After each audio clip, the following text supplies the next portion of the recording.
The winter of 1892 came early to the small town of Millbrook, Pennsylvania. Snow covered the narrow streets, and the smoke from chimneys rose into the gray sky. In a cramped house at the end of Baker Street lived the Harmon family. There was Walter Harmon, a man who spent most of his days at the local tavern. His wife Martha had died, giving birth to their youngest child 15 years ago. Now he lived with his 3 daughters and a mountain of debt. Cecilia and Rose arrived on a cold October afternoon almost exactly 4 years after Agnes had made the same journey. Agnes waited at the train station in Helena with Samuel at her side. She was nervous in a way she had not expected. She had not seen her sisters in 4 years. She did not know what to expect from this reunion.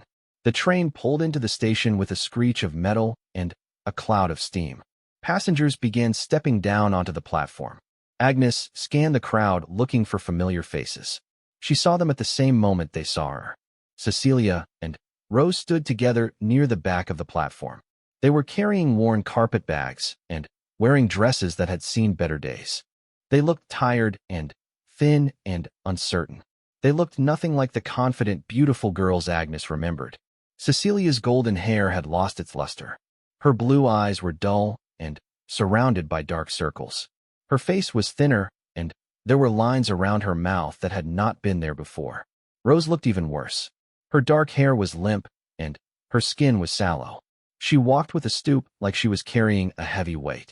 Agnes walked toward them. She did not know what to say. She did not know how this would go. Cecilia spoke first. She said Agnes's name like a question, like she was not sure this confident, well-dressed woman could really be her ugly sister. Agnes said yes, it was her. She welcomed them to Montana. She introduced Samuel. Samuel tipped his hat politely. He said he was pleased to meet them. He said the wagon was waiting. They should get going before dark. The ride to the ranch was quiet. Cecilia and Rose sat in the back of the wagon looking around at the landscape with wide eyes. They had never seen anything like this. The Pennsylvania hills they had grown up in seemed like a different world. Agnes pointed out landmarks as they drove. That mountain was called Thunder Peak because of how storms rolled down its slopes. That river was the Silver Creek that provided water for the ranch. That stand of pine trees was where the deer liked to gather in the mornings.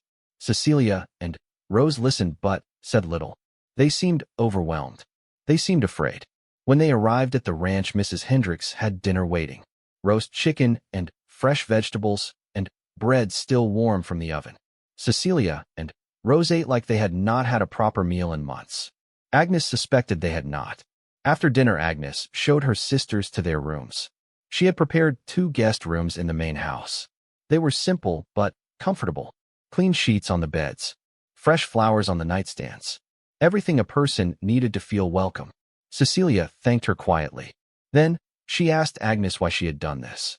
Why had she invited them here? Why had she offered them help after everything they had done? Agnes was quiet for a moment. Then, she said she had asked herself the same question many times. She said she was not sure she had a complete answer. Part of it was that they were family. Part of it was that she understood what it was like to feel desperate and alone. Part of it was that she wanted to show them that the world did not have to be the way their father had taught them. She said she was not going to pretend that everything was forgiven. She was not going to pretend that the past did not matter. But she was willing to give them a chance to prove they had changed. She was willing to help them build new lives if they were willing to work for it. Cecilia nodded slowly. Her eyes were wet with tears. She said she did not deserve this. She said she had been terrible to Agnes their whole lives. She said she was sorry. She said she wished she could go back and do things differently. Agnes said she appreciated the apology. She said it meant more than Cecilia probably knew. But she also said that words were cheap. What mattered now was action. If Cecilia and Rose wanted to stay at the ranch, they would have to work. They would have to contribute. They would not be guests forever. Cecilia said she understood. She said she would do whatever was asked of her. She said she wanted to change. She wanted to be better. The next few months were challenging for everyone. Cecilia and Rose had never worked a day in their lives. They had been raised to believe that work was beneath them. They did not know how to cook or clean or garden. They did not know how to do anything useful. Agnes was patient but firm. She taught them how to make bread and how to scrub floors and how to tend vegetables. She gave them tasks and expected them to complete them. She did not accept excuses or complaints. Cecilia adapted better than Rose. She discovered that she actually enjoyed working with her hands. She became skilled at sewing and mending. She took over the task of making and repairing clothes for the ranch hands. She found satisfaction in creating something useful. Rose struggled more. She had been the more delicate of the two sisters, the more pampered. She complained about the cold and the early mornings and the endless work. She resented taking orders from the sister she had always looked down on. One evening, Rose confronted Agnes in the kitchen. She said she was tired of being treated like a servant. She said she was not meant for this life. She said she wanted money to go back east. She wanted to find a rich husband who would take care of her the way she deserved. Agnes put down the pot she had been cleaning. She looked at her sister with a mixture of pity and frustration. She said Rose was welcome to leave if she wanted. She said she would give her enough money to get back to Pennsylvania. But she wanted Rose to understand something first. Agnes said their father had taught them a lie. He had taught them that a woman's value was in her face. He had taught them that beauty was a currency that could be traded for security. He had taught them that work was shameful and that depending on others was noble. But look where that thinking had gotten them. Their father was dead. Their beauty was fading. The men who had been interested in them had disappeared the moment things got hard. They had nothing. They were nothing. Not because of bad luck. Because of bad values. Agnes said the only way to have real security was to be able to take care of yourself. The only way to have real value was to create value through work and contribution. The only way to have real love was to be worthy of love through your character and your actions. She said Rose could go back east and try to find another man to take care of her. Maybe she would succeed. More likely she would end up worse off than before. Or she could stay here. She could learn to work. She could learn to be useful. She could build a life that belonged to her and no one else. The choice was hers. Rose was silent for a long moment. Tears rolled down her cheeks. Then, she did something she had never done before. She apologized. Not just for tonight. For everything. For all the years of cruelty. For all the ways she had made Agnes feel small and worthless. For participating in the joke that had sent Agnes across the country. She said she had not understood then. She had not been able to see past the lies their father had taught them. But she was starting to understand now. She was starting to see that Agnes was the strongest and wisest of all of them. She was starting to see that the ugly duckling had become a swan. Agnes embraced her sister. She said she forgave her. She said they would figure this out together. From that night on, Rose changed. She stopped complaining. She started learning. She threw herself into work with a determination that surprised everyone. She discovered she had a talent for numbers. Agnes started teaching her to keep the ranch accounts. Rose picked it up quickly. For the first time in her life, she had found something she was good at. As the months passed, Cecilia and Rose became real members of the ranch community. The ranch hands who had been skeptical at first came to respect them. Mrs. Hendricks, who had worried about having two spoiled Eastern girls in her house, came to care for them like daughters. Cecilia even found love. One of the ranch hands was a man named William Porter. He was quiet and steady and kind. He was not handsome, but he was hardworking and honest. He had noticed Cecilia from the first day, but had kept his distance. He did not think a woman like her would be interested in a simple ranch hand.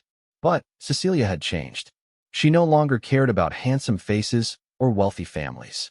She had learned that character mattered more than appearance. She had learned that a good man was worth more than a rich man. She and William started talking during the evening meals. They discovered they had things in common. They both loved poetry. They both dreamed of having a family. They both believed in working hard and treating people fairly. Their courtship was slow and proper. Samuel gave his blessing when William asked permission to marry Cecilia. Agnes helped plan the wedding. It was simple like her own had been, held in the church in Cedar Ridge, attended by friends and neighbors. Watching her sister marry for love after growing up believing she would marry for money was one of the proudest moments of Agnes's life. Rose stayed at the main house and continued learning to manage the accounts. She was becoming indispensable. Samuel started consulting her on business decisions. She had a sharp mind for money. She could spot a bad deal or a dishonest partner from a mile away. She too found love eventually. A young lawyer came to Cedar Ridge to open a practice. His name was David Chun. He was the son of Chinese immigrants who had worked on the railroads. He had put himself through school and passed the bar examination. He was brilliant and ambitious and kind. Rose had never considered marrying someone who was not white. Their father would have been horrified. But Rose was not their father. She saw David for who he was, an exceptional man who made her laugh and challenged her mind. Their marriage was controversial in some circles, but those circles did not matter to Rose anymore. The Hollister Ranch became known throughout Montana as a place of second chances. Samuel and Agnes took in others who needed a fresh start. Orphans from the cities, women escaping bad marriages, former soldiers struggling to find their place. Anyone who was willing to work hard was welcome. The ranch prospered and grew. Samuel bought more land. They increased the herd. They started breeding horses as well as cattle. Agnes's garden became famous throughout the territory. People came from miles around to buy her vegetables and herbs and flower seeds. Years passed. Good years. Happy years. Agnes and Samuel never had children of their own, but they had many children in spirit. The orphans they took in, the young people they mentored, Cecilia's children who called them aunt and uncle, Rose's children who visited every summer. When Agnes was 40 years old, something unexpected happened. A letter arrived from a publisher in New York. The publisher had heard about Agnes's garden. He had heard about her methods for growing vegetables in the harsh Montana climate. He wanted her to write a book about it. Agnes was shocked. She had never thought of herself as a writer. But Samuel encouraged her. He said she had knowledge that could help many people. He said she should share it with the world. So Agnes wrote a book. It was called The Mountain Garden, Growing Food in Harsh Climates. It was practical and sensible and filled with the wisdom she had gained over 20 years of working the land. The book was a success. It sold thousands of copies across the country. Agnes became known as an expert on cold climate gardening. She received letters from farmers in Minnesota and Vermont and Oregon. They thanked her for her advice. They said she had changed their lives. For the woman who had been told her whole life that she was worthless, this was an incredible validation. Her mind and her knowledge were valued. Her contribution to the world was recognized. When Agnes was 50 years old, she stood on the porch of the ranch house and looked out at everything they had built. Samuel stood beside her, his hair now gray, but his eyes still full of that dark honey warmth she had fallen in love with decades ago. They had been married for 33 years. Through good times and hard times. Through drought and plenty. Through sickness and health. They had built something lasting. Something real. Agnes thought about the journey that had brought her here. She thought about the scared girl who had boarded a train in Pennsylvania, believing she was being sent to humiliate a stranger. She thought about how close she had come to giving up, to accepting the world's judgment of her worthlessness. But she had not given up. She had taken a chance. She had told the truth. And she had found a man who could see beyond the surface. A man who valued what truly mattered. The world had called her ugly. Her own family had called her a burden. But here in Montana, she had discovered that beauty was not about the face you were born with. It was about the life you built, the love you gave, the difference you made. Agnes Hollister née Harmon had built a beautiful life. Samuel put his arm around her shoulders. He asked what she was thinking about. She said she was thinking about how grateful she was. Grateful for him. Grateful for this life. Grateful that she had been sent across the country as a joke. Because that joke had led her to everything that mattered. Samuel kissed her forehead. He said he was the grateful one. He said he had placed an advertisement looking for a wife. Instead, he had found a partner, a companion, a best friend. He had found his perfect match. They stood together watching the sun set over the mountains. The sky was painted in shades of orange and pink and purple. The cattle were lowing in the distance. The wind carried the smell of pine trees and wildflowers. Agnes thought about her sisters. Cecilia was happy with William and their 3 children. They had built a small cabin on the edge of the ranch property. Rose and David had moved to Helena, where David had become a successful lawyer. They visited often with their 2 daughters.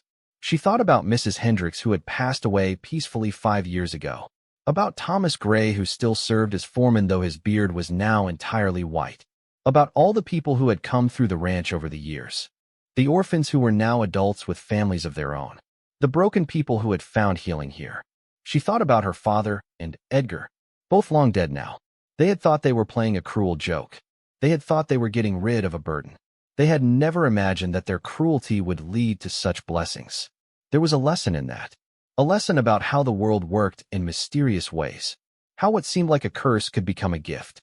How what seemed like an ending could be a beginning. Agnes had learned many lessons over her 50 years. But the most important one was this. You could not control what other people thought of you. You could not control the circumstances you were born into. You could not control the cruelty of others. But you could control your own choices. You could control your own character. You could control whether you gave up or kept fighting. You could control whether you believed the lies the world told you about your worth. Agnes had chosen to keep fighting. She had chosen to believe she had value even when no one else did. She had chosen to tell the truth even when lying would have been easier. She had chosen to forgive even when forgiveness was not deserved. Those choices had led her here. To this moment. To this life. To this love. As the last light faded from the sky and the stars began to appear, Agnes felt a peace that went deeper than happiness. It was the peace of knowing you had lived your life well, of knowing you had made a difference, of knowing you were exactly where you were meant to be.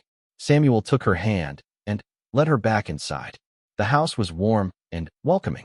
There was dinner to prepare and books to read and conversations to have. There was a whole evening ahead of them. A whole evening. And, God willing, many more years of evenings. Agnes intended to cherish every single one. The woman who had been sent across the country as a joke. The ugly daughter that no one wanted. The plain girl with the scarred face and the too big nose. She had found her place in the world. She had found her purpose. She had found love. And that love had been waiting for her all along. In a man who could see what others could not. In a place where hard work mattered more than pretty faces. In a life that proved that the only beauty that truly lasts is the beauty of the soul.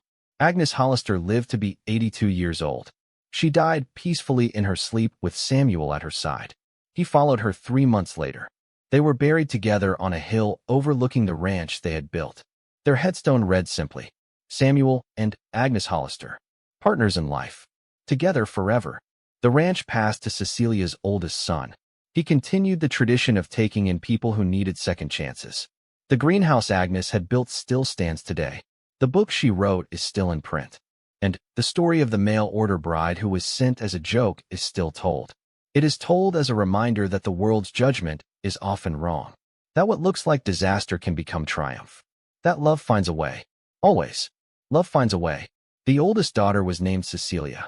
She was 22 years old and considered the beauty of the family. Her hair was golden like summer wheat, and her eyes were the color of the spring sky. Men in town would tip their hats when she walked by. The second daughter was named Rose.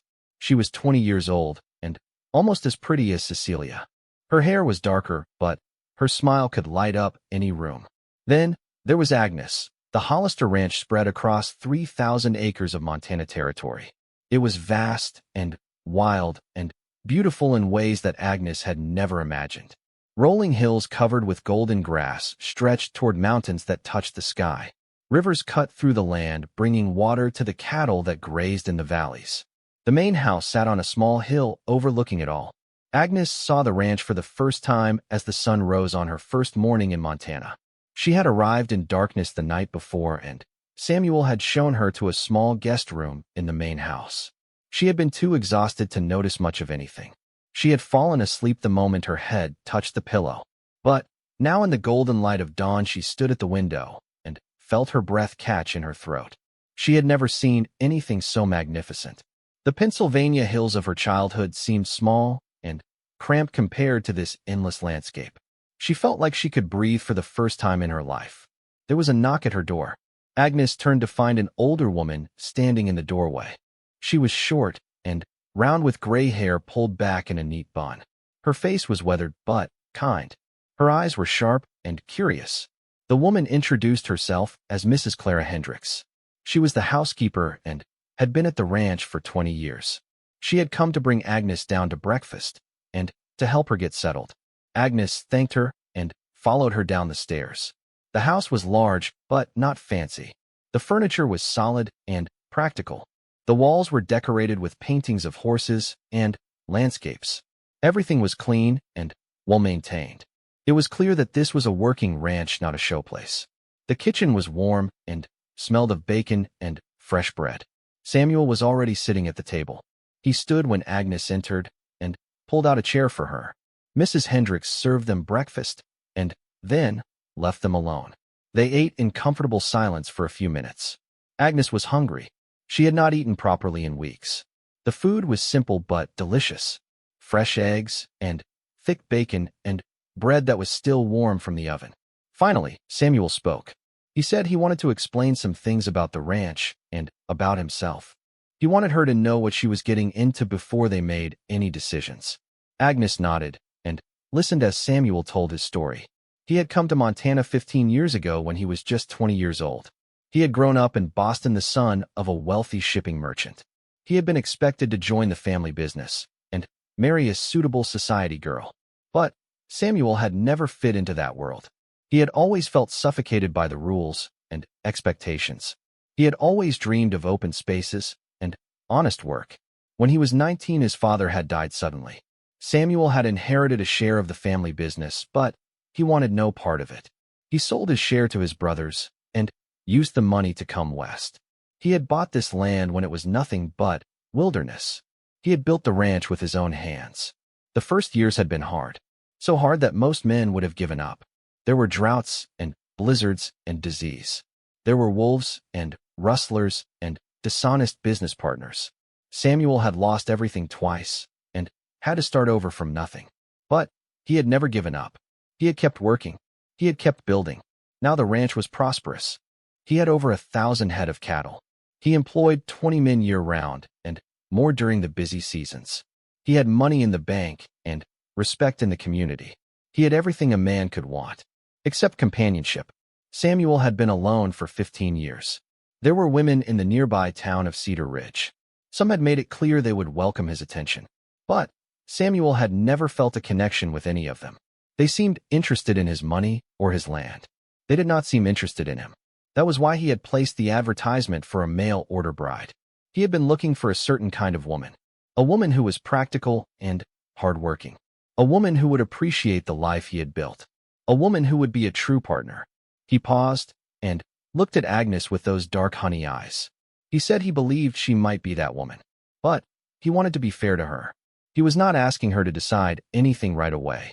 She could stay at the ranch as long as she wanted. She could get to know him and the life here. If she decided it was not for her, he would give her money to go wherever she wanted. No questions asked. No hard feelings. Agnes felt her heart beating fast in her chest. No one had ever given her a choice before. No one had ever cared about what she wanted. She told Samuel that she appreciated his honesty. She appreciated being given time to decide. But she also wanted to be honest with him. She had nowhere else to go. Her family had made it clear they did not want her back. She had no money and no skills that would allow her to support herself in a city. Even if she decided she did not want to marry Samuel, she had very few options. Samuel nodded slowly. He said he understood, but he wanted her to know that his offer was genuine. If she was unhappy here, he would help her find a new life somewhere else. He would not force her to stay. He would not take advantage of her situation. Agnes believed him. She did not know why, but she believed him. There was something in his eyes, something honest and true. She had seen enough liars in her life to recognize the difference. Over the next few weeks, Agnes settled into life at the ranch.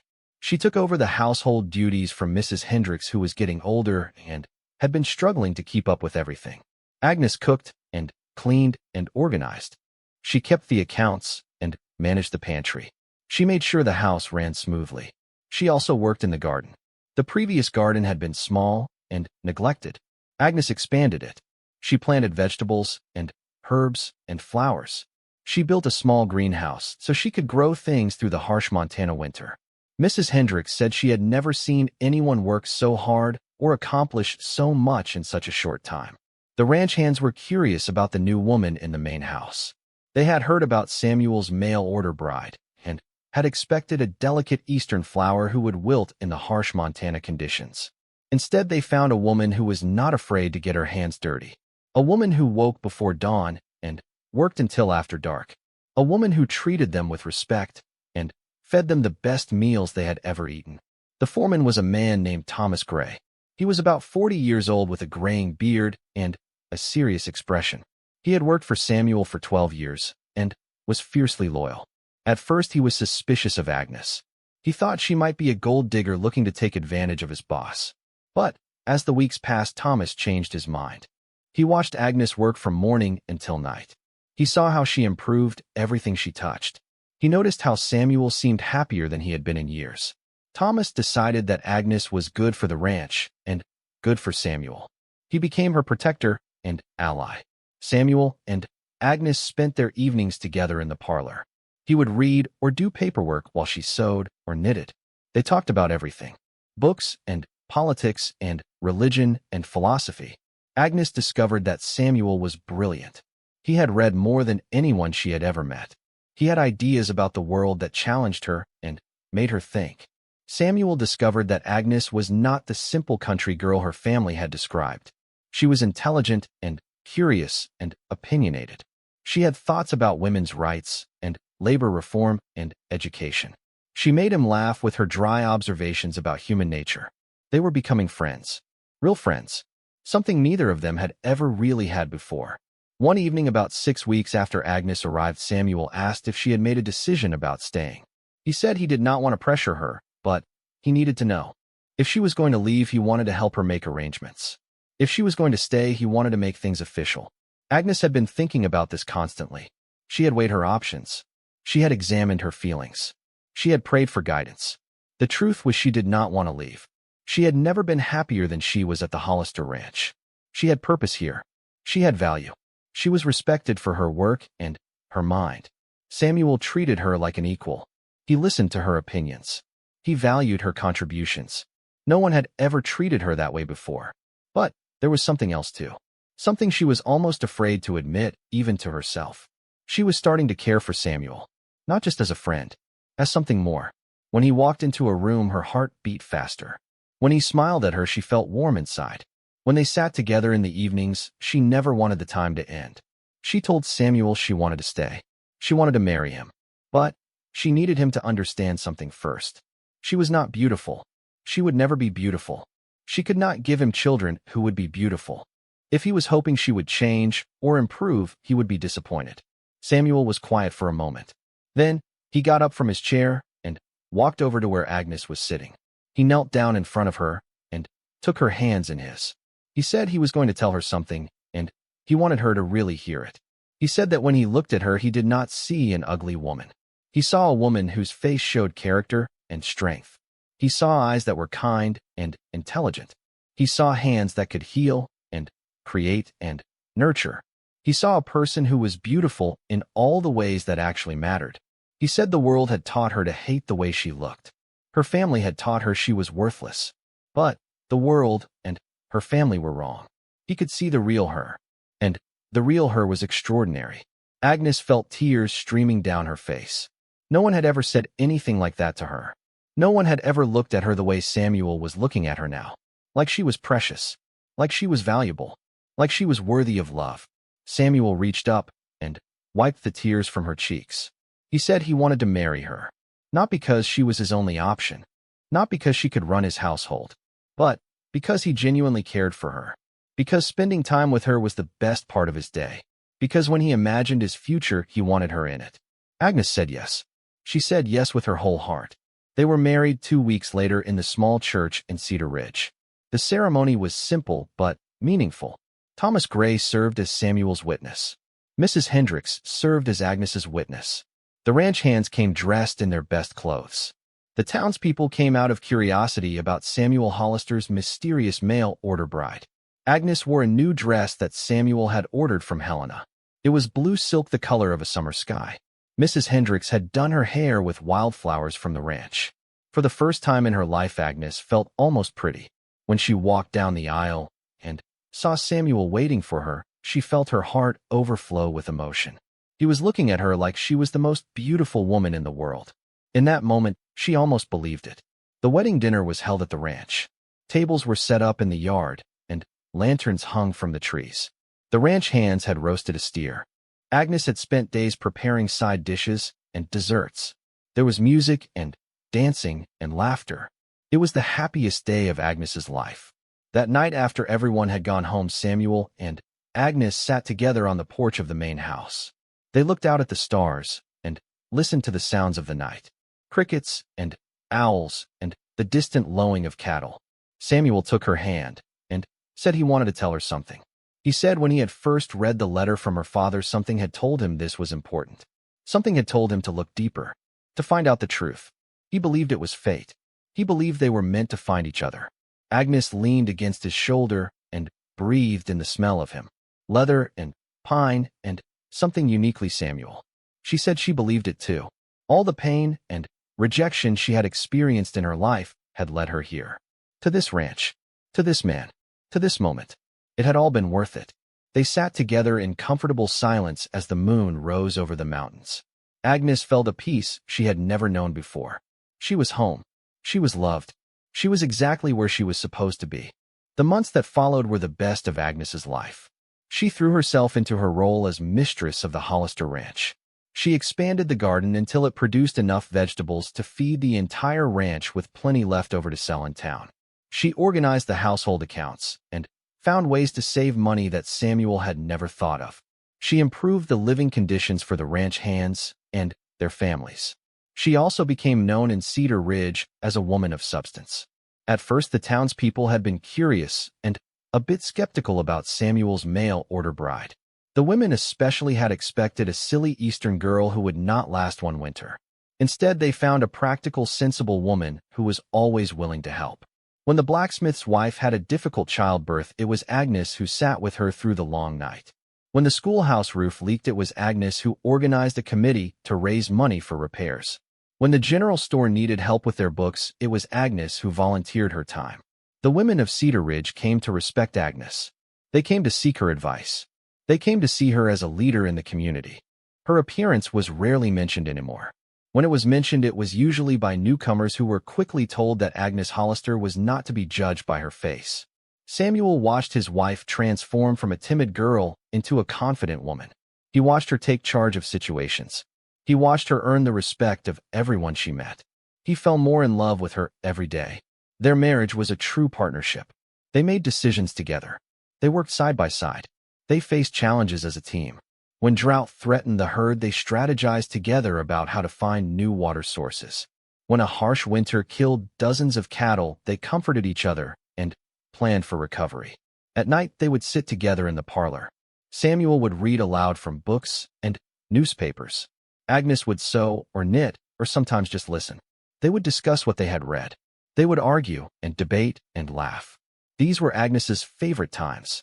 But there was one shadow over their happiness. After a year of marriage, Agnes had not become pregnant. After 2 years, there was still no child. Agnes knew that children were important to ranchers. A ranch needed heirs. A family needed to continue. She offered to give Samuel a divorce. She said he deserved children. He deserved a wife who could give him a family. She said she would understand if he wanted to find someone else. Samuel refused. He said he had married her knowing that children might not come. He said he loved her. He said his happiness did not depend on having heirs. He said they could adopt if they wanted children. He said there were many orphans in the world who needed good homes. Agnes wept with relief and gratitude. Once again, Samuel had shown her that his love was unconditional. Once again, he had chosen her over what society expected. In the 3rd year of their marriage, something happened that would test everything they had built together. A letter arrived from Pennsylvania. It was from Cecilia. Agnes had not heard from her family since she left. She had written them once to let them know she was married and, but had received no response. She had assumed they wanted nothing to do with her. But now Cecilia was writing. The letter was long and filled with news. Their father had died 6 months ago from a heart condition brought on by years of drinking. Edgar had cheated him out of what little money remained. Cecilia's engagement to the banker's son had fallen through when his family discovered the full extent of the Harmon debts. Rose had married a traveling salesman who turned out to be already married to another woman in another state. The beautiful daughters had fallen on hard times. Cecilia was working as a seamstress in a cramped boarding house. She was writing to ask if Agnes could help. She was writing to ask if Agnes could send money. Agnes read the letter several times. She felt many emotions. Anger at how her family had treated her. Satisfaction that karma had come for them. Pity for her sisters who had been raised to believe their beauty would save them. She showed the letter to Samuel and asked what she should do. Samuel said it was her decision. He would support whatever she chose. But He gently reminded her that these were the same people who had sent her away as a joke. These were the people who had tried to humiliate her and deceive an innocent man. She did not owe them anything. Agnes thought about it for days. She prayed about it. She walked the hills of the ranch and looked at the mountains and tried to find clarity. In the end, she made a decision that surprised even herself. She wrote back to Cecilia. She did not send money. Instead, she sent an invitation. She invited both her sisters to come to Montana. She offered them a home at the ranch. She offered them a chance to start over. Samuel asked if she was sure. He said he would welcome her sisters if that was what she wanted. But he wanted her to be certain. Agnes said she was sure. She said her sisters had been raised wrong. They had been taught to value the wrong things. But they were still her sisters. They were still her blood. And maybe here in Montana, they could learn what really mattered. Maybe here they could become the women they were meant to be. The letter was sent, and Agnes waited to see what would happen next. Agnes was the youngest at 17 years old. She was different from her sisters in every way that people could see. Her face was marked with small scars from a childhood illness. Her nose was considered too large by the standards of the day. Her hair was an ordinary brown color that refused to curl no matter what she did. Her eyes were a muddy hazel that people said looked like dirty water. She was also taller than most women, and her hands were rough from all the work she did around the house. From the time she was a small child, Agnes had heard the whispers. She had heard her father call her his cross to bear. She had heard the neighbor women say it was a shame that Walter Harmon had two beautiful daughters, and one that looked like she fell out of the ugly tree and hit every branch on the way down. Agnes learned to keep her head down and her mouth shut. She learned that her value in the household came from her ability to work. While Cecilia and Rose practiced their piano and learned to embroider, Agnes scrubbed the floors. While her sisters went to town dances and socials, Agnes stayed home to cook and clean. She did not complain because she knew complaining would only make things worse. Besides, she had found her own quiet joys in life. She loved to read the worn books she found in the attic. She loved to watch the birds outside her tiny bedroom window. She loved to tend the small vegetable garden behind the house. The Harmon family had once been respectable. Walter had owned a small textile factory that his father had built. But Walter was not a good businessman. He was even worse with money. By the time Agnes was 15, the factory was gone, sold to pay debts. Now the family survived on the small income from taking in laundry and the charity of relatives who were growing tired of helping. Walter had a plan to save the family. He would marry off his beautiful daughters to wealthy men. Cecilia had been courted by the son of a banker from Philadelphia. Rose had caught the eye of a young lawyer who was making a name for himself. These marriages would secure the family's future. These marriages would restore their good name. As for Agnes, well, Walter tried not to think about Agnes at all. It was on a cold Tuesday morning when everything changed. Walter was sitting at the kitchen table, nursing a headache from the night before. Cecilia and Rose were upstairs getting dressed for a tea party at the home of a prominent family. Agnes was at the stove making breakfast when there was a knock at the door. Agnes wiped her hands on her apron and went to answer it. A man in a postal uniform stood there holding an envelope. It was addressed to Mr. Walter Harmon, and it looked official. Agnes thanked the man and brought the envelope to her father. Walter opened it with trembling fingers. He read the letter once and then read it again. His face went from pale to red to pale again. Then he started to laugh. It was not a happy laugh. It was the laugh of a man who had just received very bad news. The letter was from a lawyer in Philadelphia. It seemed that Walter had borrowed money from a man named Mr. Blackwood 3 years ago. He had promised to pay it back with interest. He had not paid back a single penny. Now Mr. Blackwood wanted his money. All of it. $2,000 plus interest. If Walter did not pay within 60 days, he would be taken to court. He would lose everything, including the house. $2,000 might as well have been $2 million. Walter did not have that kind of money.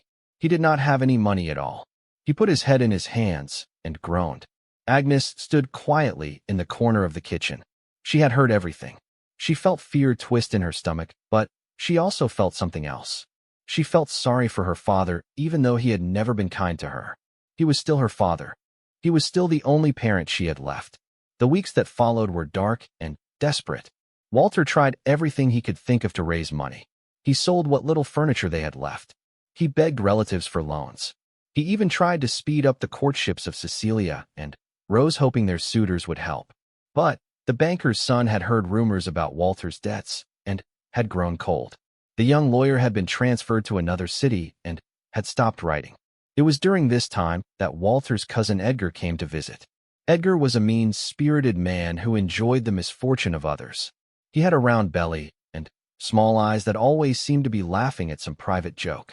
He had never liked Walter, but he loved to watch him suffer.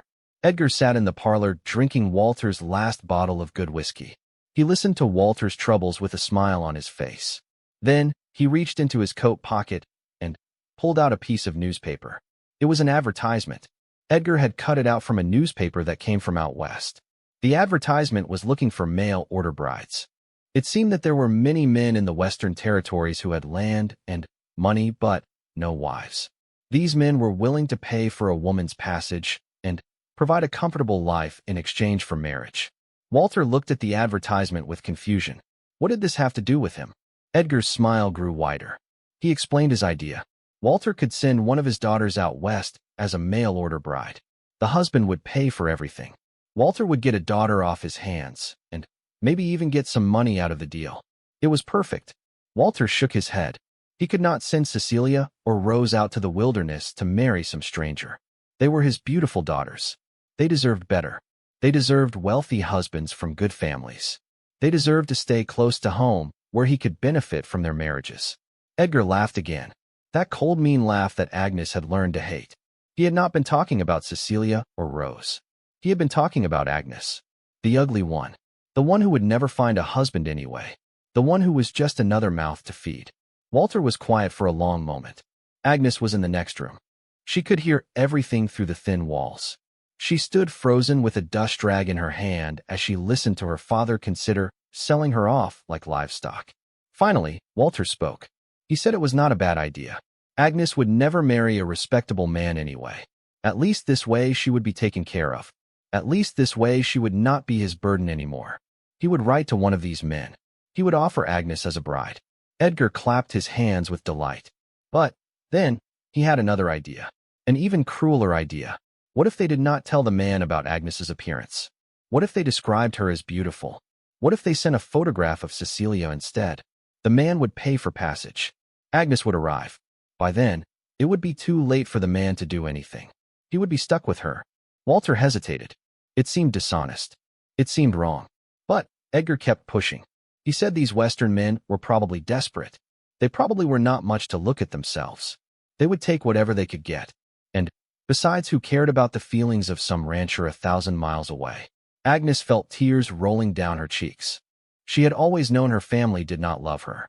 She had always known she was considered worthless. But hearing them plan this cruel trick was more painful than anything she had ever experienced. They were going to use her as a joke. They were going to send her across the country to humiliate some poor man who was just looking for a wife. She wanted to run. She wanted to hide.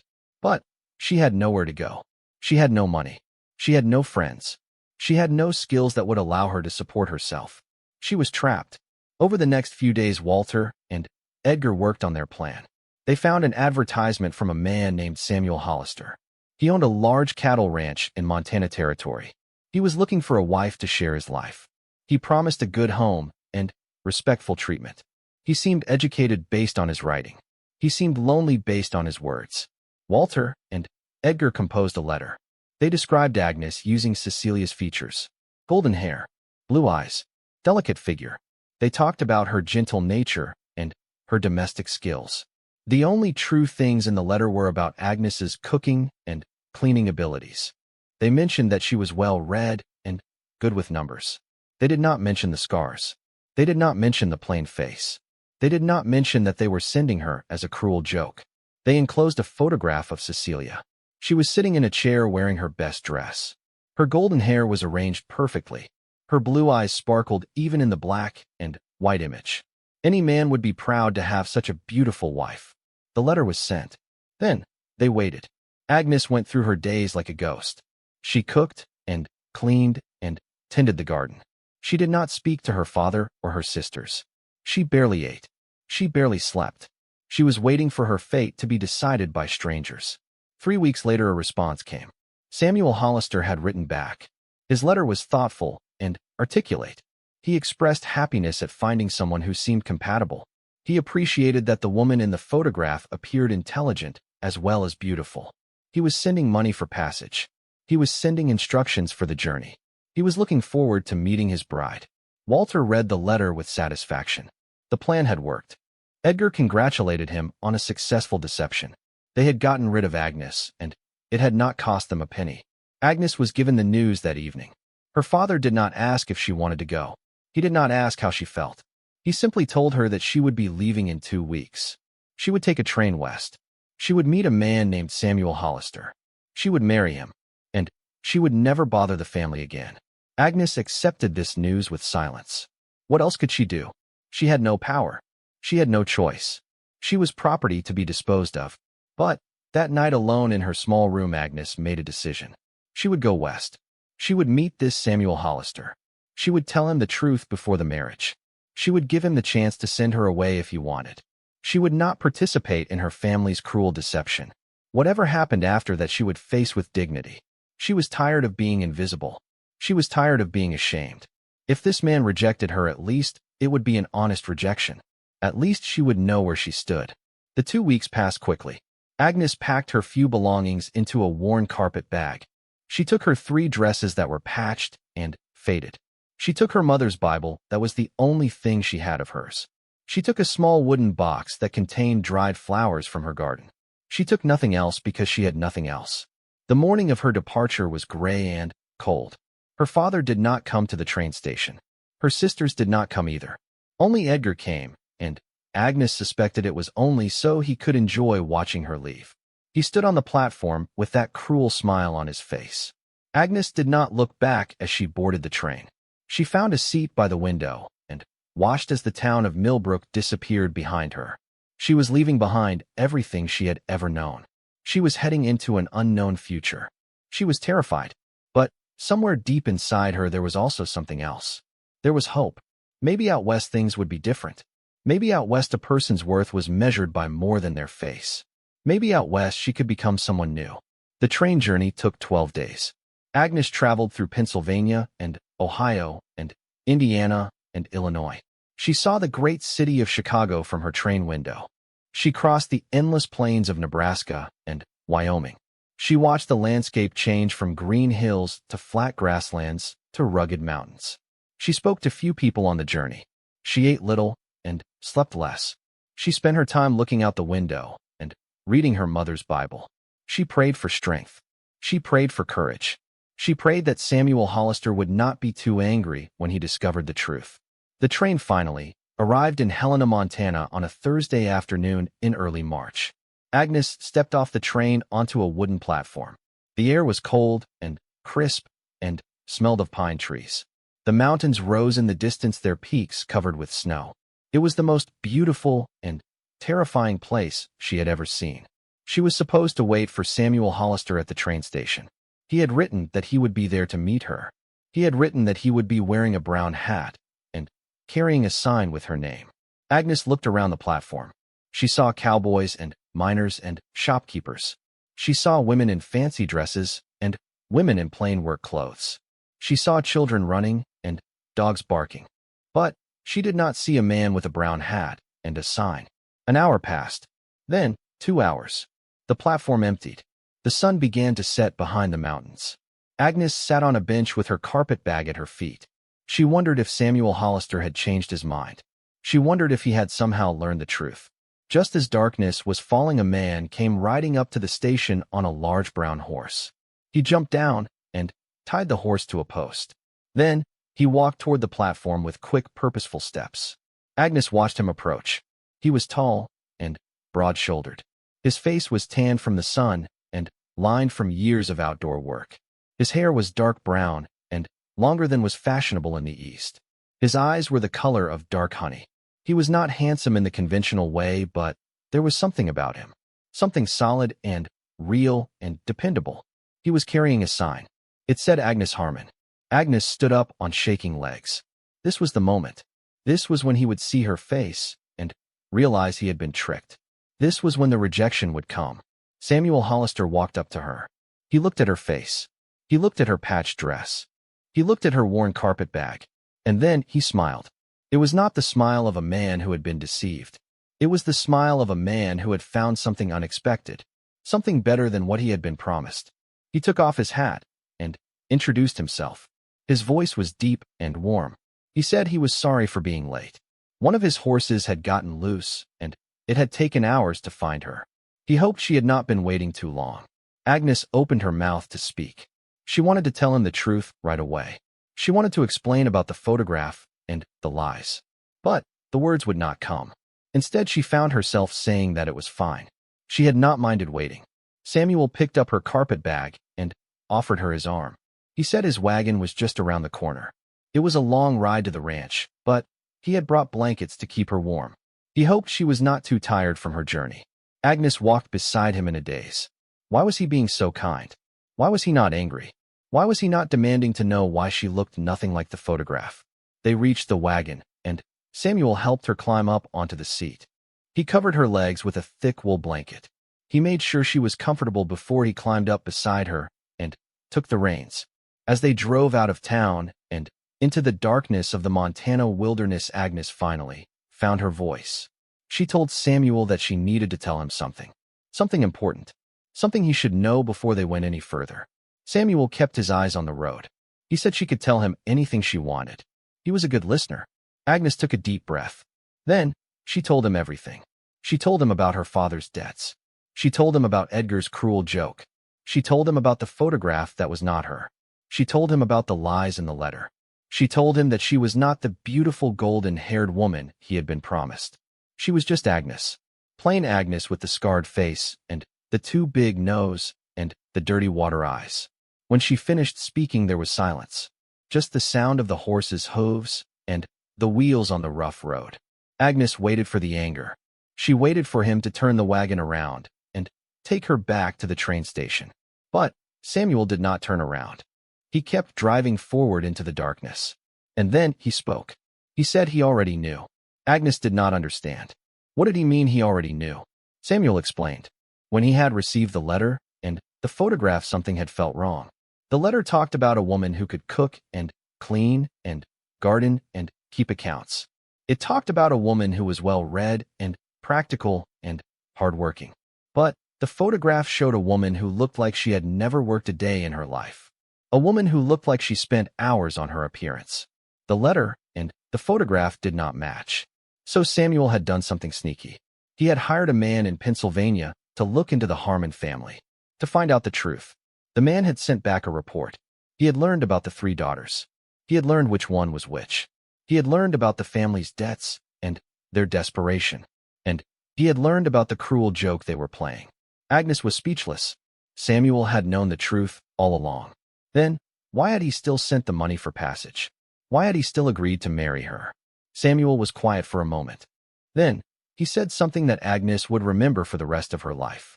He said he was not looking for a pretty face. Pretty faces faded. He was looking for a partner. Someone who would work beside him. Someone who would help him build a life.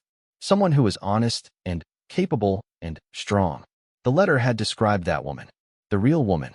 The woman who cooked and cleaned and gardened and kept accounts. That was the woman he wanted to meet. Not the golden-haired beauty in the photograph. Agnes felt tears streaming down her face. But, for the first time in her life, they were not tears of sadness. They were tears of something else. Something she barely recognized. Something that felt like hope. Samuel reached over and patted her hand. He said they were still an hour from the ranch. She should try to rest. Tomorrow would be a long day. There was much to do and many people to meet. Agnes leaned back against the seat and looked up at the stars. There were more stars here than she had ever seen in Pennsylvania. The sky was vast and endless and full of light. For the first time in her life, Agnes Harmon felt like she was exactly where she was supposed to be.